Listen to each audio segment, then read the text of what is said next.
Et salut à tous, c'est Kevin et on se retrouve aujourd'hui pour une nouvelle vidéo d'analyse crypto et une vidéo vraiment particulière, on va pas perdre de temps.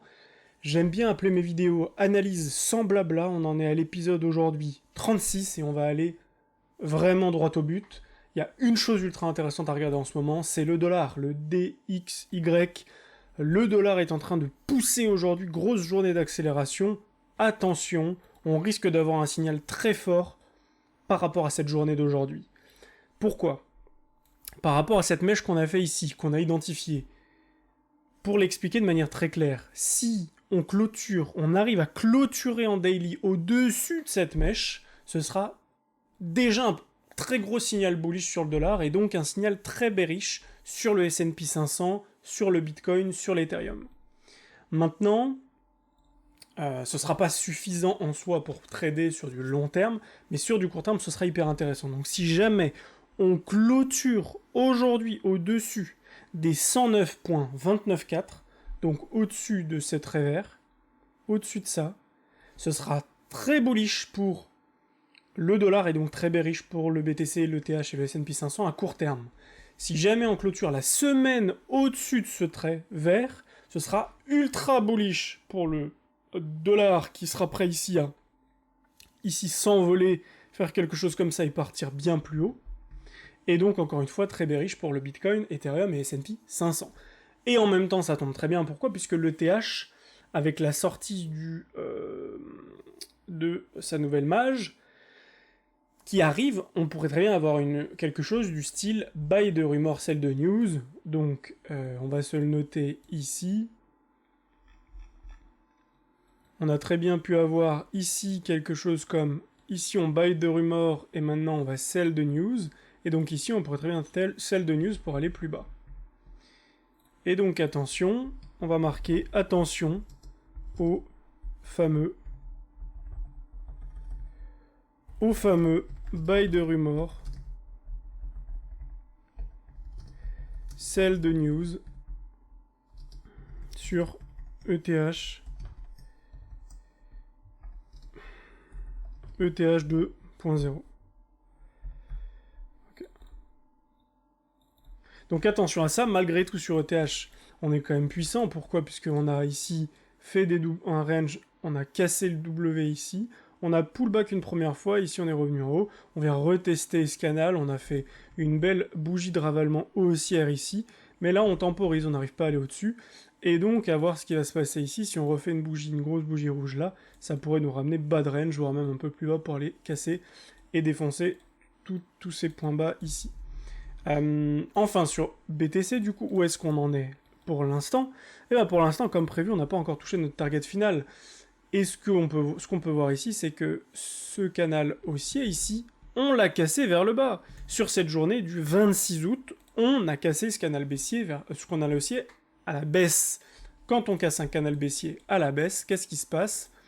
On en avait eu un ici, je vais vous le retracer comme ceci. Globalement, on avait ça. Et on avait ça ici. On n'a pas cassé en haut. En bas, on a cassé. Typiquement quelque chose, on va dire, ici.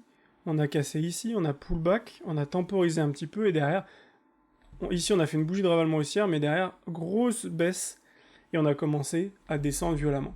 Et donc c'est clairement ce qui pourrait se passer ici sur BTC, c'est-à-dire pourquoi pas un petit rebond, à la limite, à moins qu'on ait déjà eu ce rebond ici, et derrière, ici, grosse bougie rouge, et derrière, on redescend.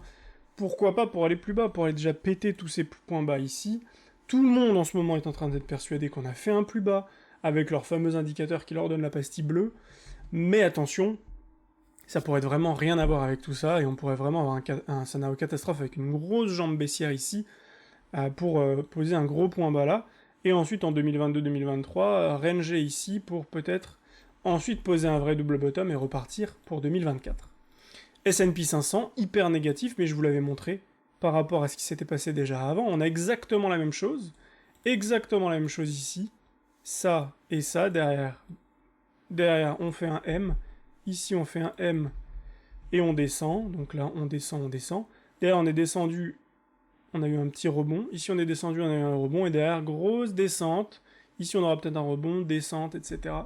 Et ici pour l'instant on est en plein dans la descente, avec des Ici, on peut le voir, avec un gap ici qui est en train de se créer.